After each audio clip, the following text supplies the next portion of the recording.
Husbands, love your wives just as Christ loved the church and gave himself up for her to make her holy, cleansing her by the washing with water through the word, and to present her to himself as a radiant church without stain or wrinkle or any other blemish, but holy and blameless.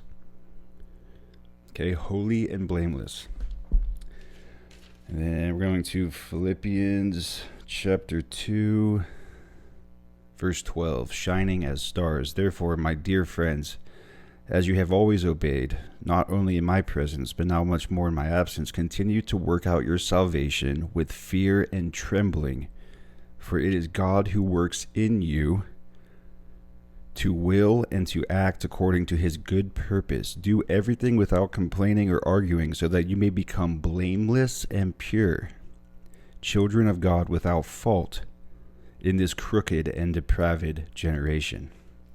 All right, once again, blameless and pure, making one's calling and election sure. His divine power has given us everything we need for life and godliness through our knowledge of him who called us by his own glory and goodness.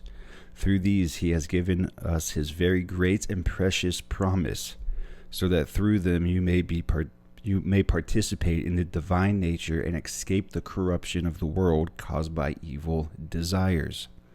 Okay? Most of salvation is the work of God alone. God saves us. But sanctification is a cooperation between us and God, where we learn to walk in obedience to him. This is also called the Christian walk, right? There's a lot of churches say during my Christian walk. That's what sanctification is. It's the process where we become more like Christ. We gain Christlikeness while still in the flesh here on the earth.